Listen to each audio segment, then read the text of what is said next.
Welcome to the Duck Gun Podcast. I'm Jordan Fromer, your host and guide for this waterfowl season from Duck Gun Chronicles. Today's episode, we are coming to you live on the mighty Mississippi from the SS Timber Queen.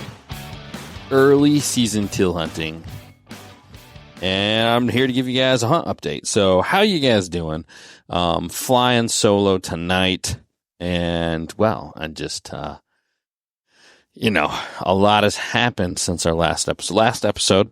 I mean, it's been such an eventful trip out here, which, wouldn't expect anything less. Coming out here, being in the wild, got the boat, got the SS Timber Queen anchored on a sandbar, on the Mississippi River. I mean, what else could you expect from doing something crazy like this? So last I left you, we had recovered the prop, and then we slept out in the marsh and had till opener. So since then, we've had some other stuff go on. So we're going to keep the series going with all of that. But interesting stat. Let's see. Today is, I'm going to say it's Wednesday. It's Thursday. Yep, it's Thursday. Days are all running together. Not much difference one day from the last. But today is Wednesday, which means I have been on the boat for 13 days. Technically on the water for 12 because we went and got on the boat, slept there, and then we put it on the water. So it's been 12 days.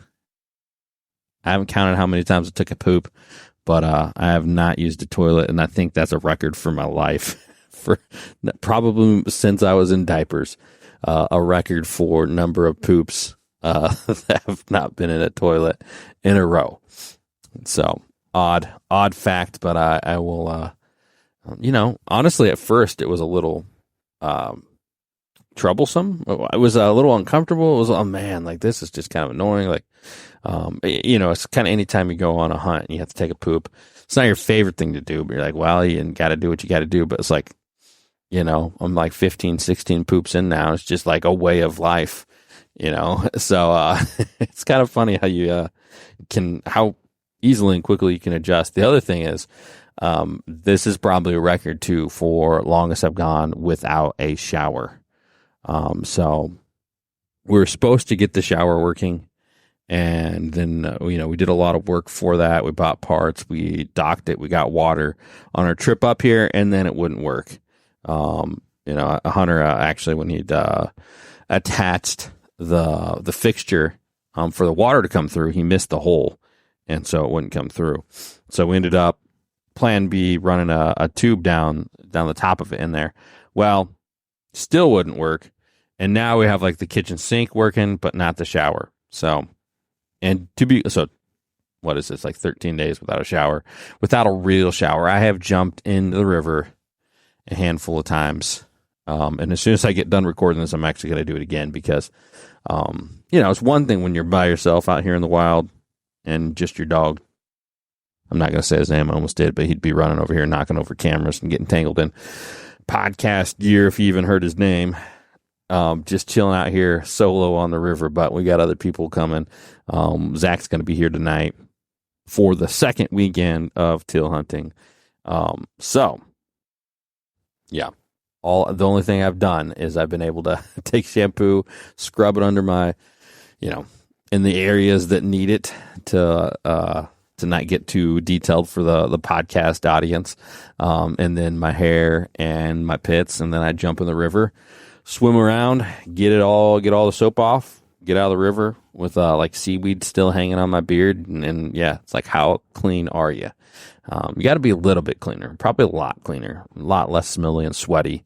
But when you climb out of the river with mud on your feet still, you don't really feel the same way you do about getting out of the shower at home. So the simple things we take for granted in life, having a hot shower, having a toilet, having the amenities of home, having Like, for my food, I've been eating a lot of canned soup. I've been eating like brats, like you wouldn't believe, brats, and I probably ate more brats in the last 12 days than I have in like the last 3, 4, or 5 years. It's just like something real simple to make. We've made burgers, we've made brats, we've made hot dogs, Zach brought some salmon last time. That was pretty good. We've made some teal, a lot of peanut butter sandwiches, just trying to keep it simple. Got a bag of apples too that's sitting up on the counter, which they've actually kept really well on the boat, just sitting there. So things like that's easy to keep. And when I run to get fuel, I restock up on ice and brats, because out here, a lot of these gas stations that are nearby anyways don't really seem to have a good selection. Like I tried to get like ham, and they had like single serve packaged ham where it's like 3 pieces.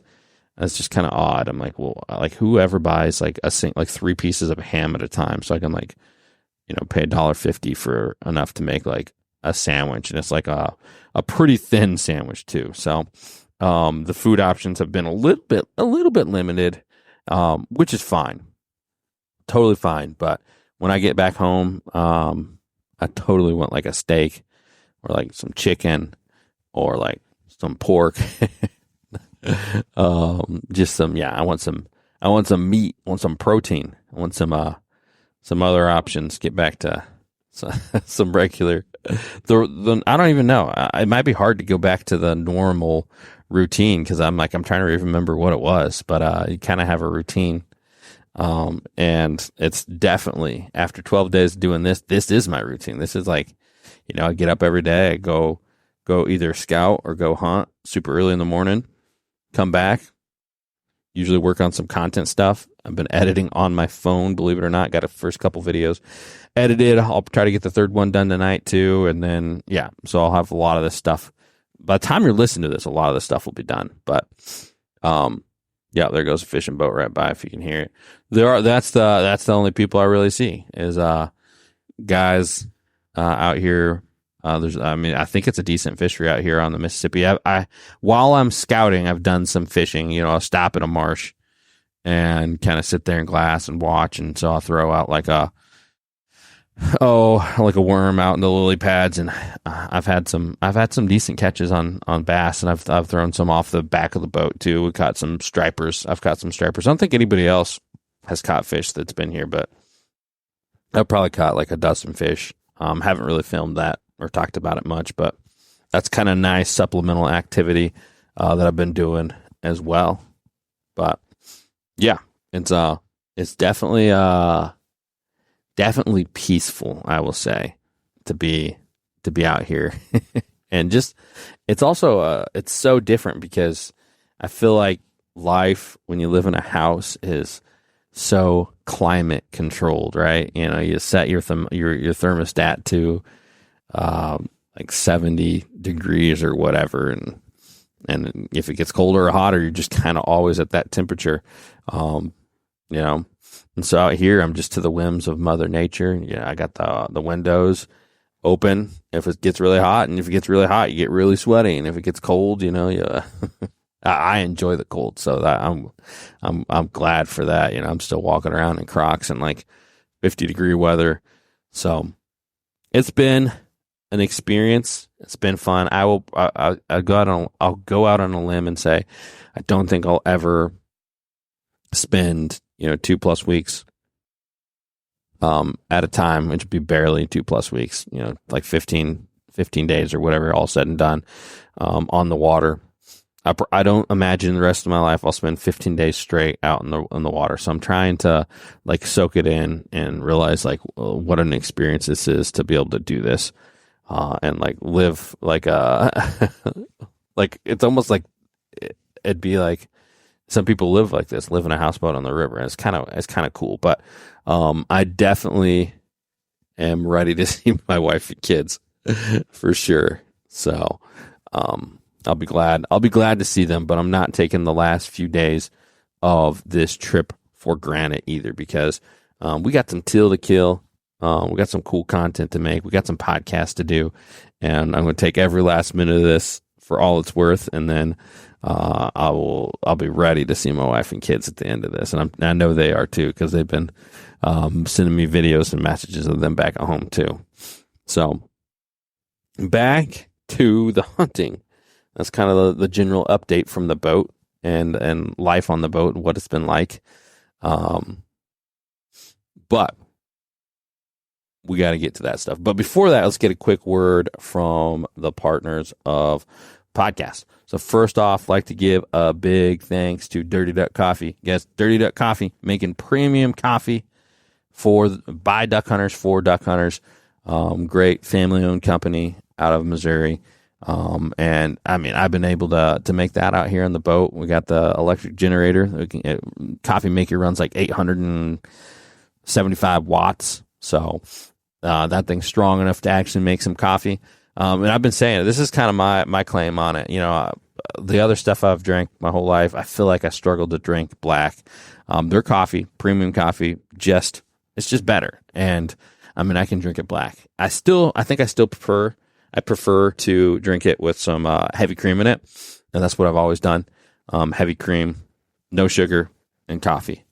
And I always try to ease up on it, but that heavy cream just tastes, I mean, it makes it taste like a delicacy instead of like coffee. And so there's a good healthy mix to have it both. But since drinking Dirty Duck though, I've been drinking it black a lot. And they got, you know, right now I've been drinking the Missouri River boat ride, which is kind of, I saved that bag that I had for when I was on the boat, because I thought it'd kind of be like a funny thing to be drinking that type of coffee out here on the Timber Queen. But yeah, so it's been great. You guys should check it out. If you're already drinking coffee, it's not hard to switch to a duck hunting brand. And it kind of makes sense. You know, they take some of their proceeds and put it towards conservation and put it towards youth hunters. So check them out, guys. You're not going to regret it. They make some great coffee. Also like to give a big thanks to Weatherby making waterfowl shotguns. And you know, they've been known for a long time for their rifles. I think in years to come, they're going to be more and more known for their waterfowl shotguns. If you're watching the podcast video, you can see behind me, I got the Sorex hanging up in the locker, and I got the 18i. Hunter was shooting the Sorex. I haven't got to yet, except for turkey, and I shot a goose with it.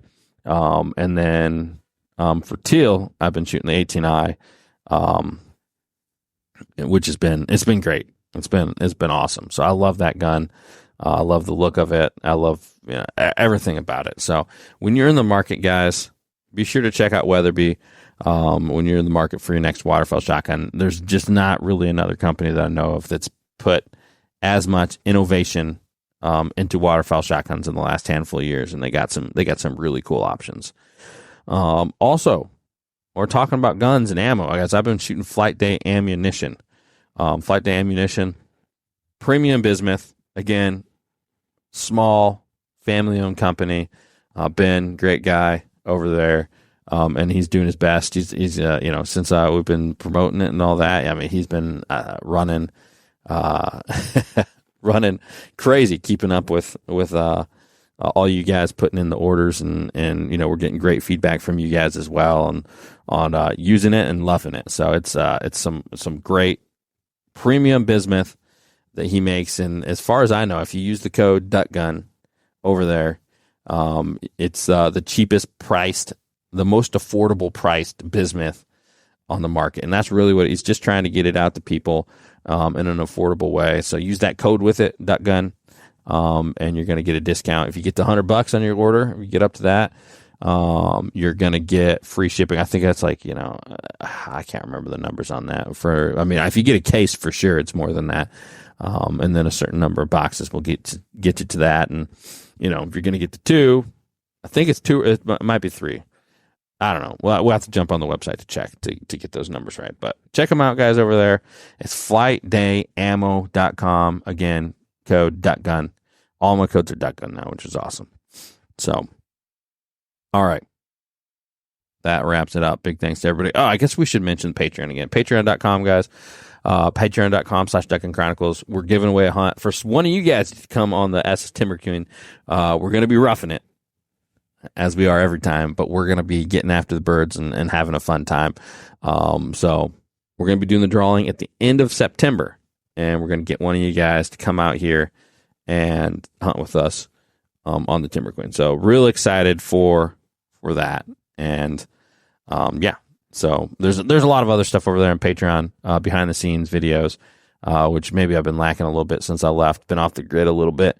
But generally I've been putting out a lot of behind the scenes content, and when we're home, I can do the live streams, podcast live stream, the video that we do for the podcast channel. It also goes out live, and we have a group of live audience members watching us record them as well.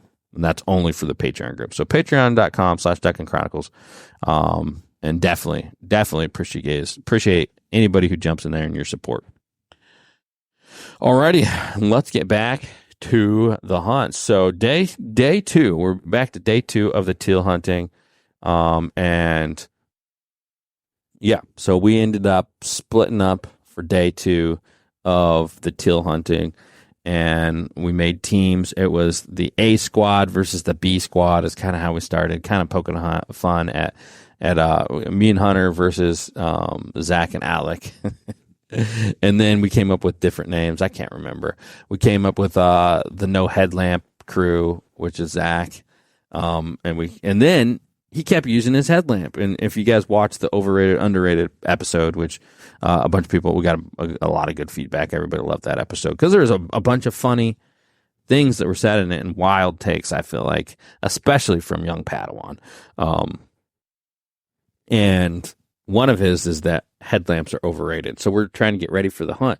And he keeps flipping on his headlamp. And I'm like, dude, what is this thing about headlamps being overrated? Your night vision's supposed to be superior. And then you turn it off and then you start doing stuff again. And bam, he'd like out of habit, I think, click it on. I'm like, all right, now it's not headlamp versus no headlamp. It's headlamp versus team fraudulent activity, because you're a fraud. You said that the headlamps were overrated. So anyways, giving him a tough time about his stance on there, and then he just keeps using the headlamp. So we ended up splitting up in it, and to give them a little bit of an advantage, because they are the B squad, and we let them pick the spot first in the marsh that we hunted the day before. And we got there. I mean, we got there bright and early. Dare I say I think we got there at like 3 a.m, which is really kind of early for a day 2. Not a lot of people get out there very early, the second day of season. And sure enough, none of the other boats got there till like right around shooting time. Just in time to set up, kind of thing. But we got the spots we wanted. They got their spot, we got ours, and right away we could tell that we done goofed by giving them first pick. I mean, the birds were just swarming over by them and over by us. There wasn't much flying. So, as the morning went, there's quite a few birds getting banged up over by them, and there's some other groups too. And every once in a while, me and Hunter would have like a flock come through, and we actually had some really good shooting, which kind of kept us in it. It was almost every flock came in, we were dropping a bird apiece. Every flock came in, I think, except for one time, one of us didn't get a bird on a shot. So, but man, a lot of people, I don't know if a lot of people, there's some people out there that really don't give blue wings the time of day. But like the blue wing hunts are just such a enjoyable time of the year. I will give the one caveat to this, and that would be on those days where it's like super warm and lots of mosquitoes can kind of be rough. And that's a lot of early season hunts. But up here, there's definitely tons of mosquitoes. But up north, it just hasn't been as bad because it's cool in the morning, so it kind of keeps those mosquitoes away. Now in the boat, well, that's a different story. I've killed hundreds. I mean, that's not even like an exaggerated number. Hundreds. I will walk around until my hands are like bloody from smacking mosquitoes, and I'll go around to each window and they'll kind of all be on the screens, and I'll wait for them to fly and just like pop, pop, pop. I'm wearing my headlamp, shining it on them, and then I'll do that circle like 3-4 times, kill as many as I can. I don't know if it's something about the night air being cool outside and it being warm inside, and this is an old wood cabin and it's not really airtight, so they find their way in here. Or my other theory was they're hatching in the water that's coming through the bottom, and then the larva's hatching and they're flying up into the boat. I don't know. But either way, we got some bad mosquitoes in the boat when it's warm. But out in the marsh, not too bad. But back to just the activity of early season teal hunting. In a way, it's kind of the inaugural part of season. I can say the same thing about early goose. And we've had some really fun, like banger field hunts. And those are fun. Like, don't get me wrong. A lot of people love early goose, and I do too. And I will not turn down those hunts, and I will go out there and scout fields and look for crop fields and look for geese going in them, and really enjoy that part of hunting, as well. But there's something just more like wild and primal about being in like a big public land marsh, and on these hunts we get out there real early and sleep in the boat, or on this hunt in particular we didn't sleep in the boat, but we got out there 3-4 in the morning and set up. And I mean, when you're just out there in nature and wild, it's just so crazy. It's something that most people won't get to experience, or a lot of people won't get to experience, especially with like 50% of our population living within like X amount of miles from big cities. Those people, they don't really ever get to. If you grew up on a farm, you can walk outside and see it.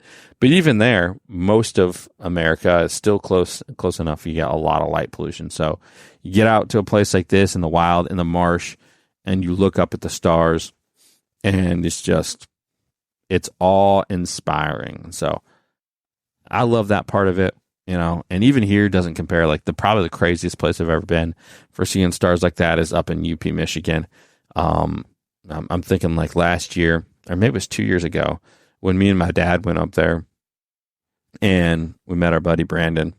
And like it looked like it was like a willow tree was above you of stars, just like endless stars connected to stars, and like so many that it was almost the whole sky was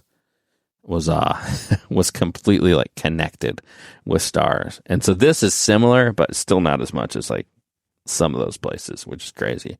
But I mean, I can remember when I first started duck hunting and seeing that again. I hadn't seen it since like, I feel like when I was a kid, getting out in a wild place like that and being able to see something like that. And even when I was a kid, it wasn't that often, or maybe even that crazy. But you get out to some of these marshes, and there's just some wild things that you get the opportunity to see that you wouldn't otherwise see, So even being in the marsh and watching it wake up, and it's just an enjoyable way to start the season. And when it's cool like this, it's like almost perfect. You're not freezing off your butt. But also you're not sweating and having to deal with a ton of mosquitoes. So it's that part of it has been super enjoyable. And then I wish I talk about this every year, and man, I understand why these states do it, and why they set it up in a way where we can't shoot till 30 minutes after normal, like duck hunting shooting light. So actual sunrise instead of 30 minutes before. Like all the central flyway states, it's 30 minutes before. A handful, I know Louisiana's one. I think there's another one. And I can't remember which one it is now. And maybe it's even like Tennessee and Kentucky, because I know they can shoot blue wings, and so can Florida, or not blue wings, wood ducks during their teal season. Same with Florida. Excuse me. But I'd have to look and see if there's just 30 minutes before. But every state that I've ever hunted outside of the Mississippi Flyway for teal is sunrise instead of 30 minutes before. So my first season blue wing teal hunting, I did shoot a wood duck. So I understand, like, they're trying to protect the new hunters and their identification. Honestly, the one I shot wasn't like at 30 minutes before. It's just I didn't know how to identify birds, and I really had no right being out there trying to teal hunt when I couldn't do that. But I get it. Like, you got to start, but the best way to start is with like a mentor that knows how to identify birds and all that. So I understand why they do that, because they're trying to protect the ducks and protect the hunters that are just early on and starting. But like at this point, man, I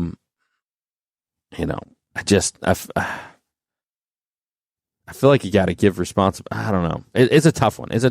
I understand, but I really wish that it wasn't that way. I wish we could shoot 30 minutes before, and I wish I could bounce this off someone else, but it's just me here to kind of get the take I wanted to say. I'm trying to be tactful with how I say it, because I understand both sides of it. Like, as a hunter that doesn't have trouble identifying blue wings versus the other ducks and green wings, identifying teal, and also, I think when you're early on hunter as well, like, you just want to shoot so bad that you almost will it. You want to will it to be a blue wing. And like, now it's like, I had one land at my set today, and it like caught me off guard. I didn't see it fly in, and it landed in the lilies. And so I stood up, shouldered my gun, and like looked at the lilies. I thought it was a blue wing. I thought I saw a little flash, and then it picked up and flew away, and I couldn't tell, and I just didn't shoot. Right? You got to have like the willpower to like not shoot unless you know. Right? Just don't shoot unless you know, kind of thing. But when you've teal hunted for years, you get good at identifying, and it's not the end of the day if I don't shoot one because I don't know. You'll see another one, you'll see them turn, you'll see the wing patches, you'll see the way they're flying, you'll see the ball. Like, you'll be able to identify the teal. So it stinks for guys like that, and especially on like bluebird clear days where you can see for like 30 minutes and you miss out on a bunch of opportunities to shoot blue wings, because those days a lot of times they're just done flying, right? They're just done flying not too long after that, unless there's a lot around. So I wish for those guys it could change, but I understand for like the new hunters that would be shooting wood ducks and mallards and whatever else. Hopefully not, but yeah, there's some people who just don't care, but they're not going to care 30 minutes after shooting night either. So it's a rock and a hard place, I feel like, for that. But if I could change it, I've tried not to say something stupid, but I feel like I would. I'd change it so that we could all hunt 30 minutes before sunrise, just like normal duck season for early teal. So I really danced around that one instead of just really going at it. But that's my hot take on it. But so the day started, and sure enough, we got young Padawan and Alec over there, and they're just blasting away at the teal. I mean, it seemed like a big flock would come in, and they just kind of, be shooting pretty good, shooting a lot of shots. And then me and Hunter, we'd just have like a 4-pack every once in a while. So we ended with 6 as a group, me and Hunter, and Alec and Zach ended with 7. So not a bad day. I mean, if I could have days like that early teal season every day, I wouldn't complain. It would be a solid day. I shot 4, Hunter shot 2, Zach shot 5, and Alec shot 2 as well. So B Squad beat us. I don't know what that says. Team fraudulent activity. They're still frauds, especially young Padawan. Really comes down to the spot, I think. But so it wasn't too long after that. We got back and we got everything unpacked, and we got the fellas on their way. And then it's just me and Chief on the river again, just by ourselves. So if you listen to the last episode, you know that we lost the prop off the boat, which is, I talked to Wayne, our mythical hero of legend on the Mississippi River, the Mississippi River man. And He told me that prop's worth about $2,000. So yeah, I'm pretty glad we got that $2,000 hunk of metal off the bottom of the river and didn't have to call in a diver to find it or something like that. We got it through good old ingenuity and hard work and a little want to and a little grit. So the next problem is we lost, like there's not a good way to get that prop back on the boat. I was thinking about it, and my first idea, I was like, well, okay, now we got it. We'll just tie a rope back onto the prop, tie it around one of the fins. We'll drop it in the water, and but the problem is the prop is like 5-6 feet, or the shaft is 5-6 feet under the water. But I was just thinking, okay, well, I'll just guide it down there with it on the rope and slide it on the prop. But then I got to get the key and put the key in the prop, in the shaft and the prop together. The key keeps it from spinning for those that aren't like too into the mechanical stuff. So you got a keyway and your key goes in there and it keeps the prop from spinning separate from the shaft. And then your two nuts come up and they butt up against the prop and hold that onto the tapered shaft. So it shouldn't go anywhere. So I asked Wayne to, hey, like, I don't understand the physics of this. Like, how can the prop spin off? You got those two nuts down and Hunter, just cranked them on there. I saw him do it with two big pipe wrenches. And we talked about that in the last episode as well. I'm like, because the prop, it's got a key. It can't spin. So you put it in reverse. It's not like it's not spinning separate from the shaft. So how can there get enough force on the nuts for those to just come off? And Wayne's like, well, you just didn't crank it down hard enough. He's like, you just really got to give it a lot of oomph. And when you think you got it tight, just give it even more. And so, I mean, I think Hunter did it just about as hard as he could. So maybe we got to get some cheater pipes on there too. But the other thing is Wayne, again, being the hero that he is, I called around to marinas, I called around to hardware stores. Nobody had these readily available. And Hunter had to order them special when he ordered them. He ordered them online. And so, but where do I even ship them to? Do I I don't have an address or a post, PO box here at the boat. And we got to have the boat down at the marina for me to leave, or else I have to stay with the boat, because you can't leave it just anchored somewhere indefinitely on the Mississippi. You can't abandon your boat or leave it there for weeks, or else just be boats everywhere, kind of like keeping spots, right? So, we got to get the prop and all that fixed so I can get the boat to the next marina where it's going to sit in a transient slip until our next hunts, at the end of September, beginning of October.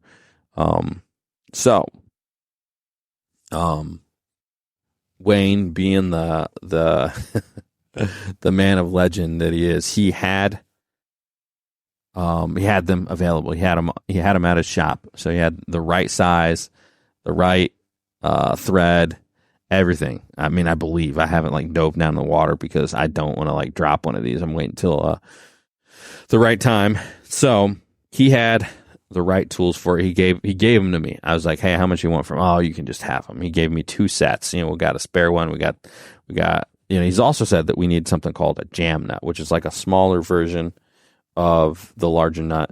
And so you put the smaller one on the interior, or the inside of it, against the prop, and you put the bigger one on the outside. I think the way that that's supposed to work is you have less thread engagement on the smaller one and less force pushing back when they're tightened against each other. It's called a jam nut, so it keeps it from spinning off when you go in reverse. So I think that should work better. They're also made out of brass, and they're twice the outer diameter of the galvanized ones, so we should be able to even crank down on those even harder. So that's the plan. I had to call around to marinas. I got a guy coming, and since we don't have a prop on there, I called for divers to see if anyone would dive and be able to reconnect the prop for us. Nothing in the area. So this guy is going to come with this service boat, pull us off the sandbar. We'll pull in all the cords and all that, all the lines, the anchor. And then we will, from there, he'll take us down to their marina, and they're going to pick us up with a travel lift and pull us up onto shore. And then from there, we'll be able to put the prop on it. It should only take us, 10 minutes or so. And then they'll put us back in the water, and we'll be off. We'll be back. We'll go beach it again, anchor it, and be ready to hunt. The next couple days, and then from there we'll be able to go to the marina. So definitely been eventful. I will say that like the we've had some storms roll through, we've had some wind, we've had waves, and we've had all kinds of stuff, and I'm sitting here and I'm anchored, and I have no way of like readjusting the boat. At first I had no way because I was by myself, and then so the amount of stress that's kind of been, being on the river with some of that stuff at times, when the water's rough and storms are rolling through, and I'm unsure of the knots tied in ropes, and I'm unsure of if the anchor's, getting dragged a little bit by the weight of the boat and stuff like that, and being solo and now not having a prop and being able to adjust the boat to fix that stuff. Some of that stuff has been, something I didn't really think about as something that's going to like stress me out when I'm here by my own, on myself, wow, I said that very poorly. When I'm here by myself, but that's definitely something that's kind of hit me at times out here. And then too, it's like, man, this boat project, every little thing, like it's not a cheap endeavor for him to come move the boat. It wouldn't have been a cheap endeavor. Like I told you, that prop's like $2,000 if we wouldn't have been able to find it to get a new one. So like stuff like that, it's at points it's tested me to think about all that and everything everything that's going on, and the what ifs this way or that way, and then like having to have someone haul us out so we can get it back on. It's like just trying to keep a cool head about it, and enjoy the whole experience, even though not everything has gone to plan, which I didn't think it was. I just knew I was going to have to roll with the punches, and that's what we're doing. Still trying to enjoy the time. So we did get out for one more hunt, just me and Chief, which was awesome. Solo hunt there.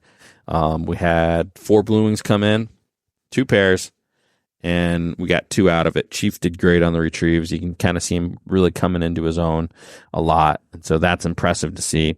Really enjoying watching him, learn the ropes. Just the first few hunts, nothing more fun than seeing like a young dog with like that youth and enthusiasm and like desire, and almost like a little bit of like doesn't know what's going on, but figuring out real quick. He's smart. He's got a great nose.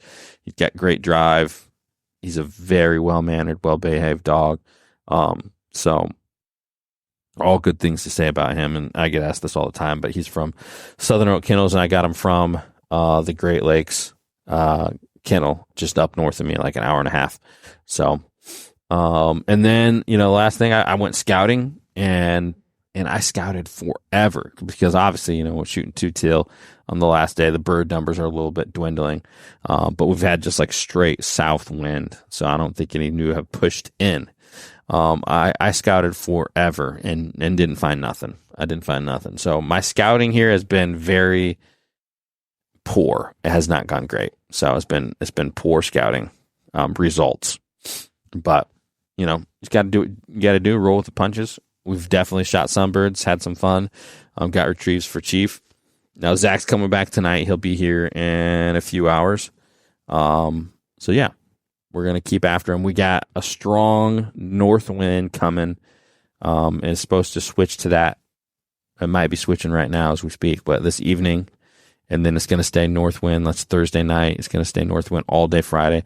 It's going to stay north wind all the way Saturday till like, Sunday morning, 2 a.m, it switches back, I think, to like a west or a south wind or something like that. So, excuse me. So that, and by Saturday, our low is 43 here. So up north, it might even be lower. So that should move the teal in as well. I'm hoping we get a nice push of fresh birds, and that they use the only habitat I've found that the teal like. It has a bunch of smartweed in the marsh. That's the only thing I can think of, because I go around to all these other marshes in the area. I mean, 10, 20, 30, 40, 60, maybe 100 miles of scouting. I don't even know. On the boat, not like driving in a car, because you could do that in a couple hours, but on a boat that goes, 10 miles per hour, you're driving there, stopping, you're glassing, watching, then you drive to the next spot, watching, So, I can tell you without a shadow of a doubt, I've done my due diligence on scouting this year. From the North Dakota trip to this trip, man, I've done like a season's worth of scouting with very limited results. At least at this trip, the teal trip, we're killing a little bit more. Luckily that we found, the one marsh here that's holding some teal. So I found it when there was a lot in there. It's a little easier to spot them. So, alrighty, fellas. Well, thanks for tuning in for another episode of Duck Chronicles, or I should say Duck Hunt Podcast. I'm gonna get some stuff around, get ready for the hunt tomorrow. So that's all we got for today, guys. I'm Jordan, Duck Chronicles, and we'll see you on the next one.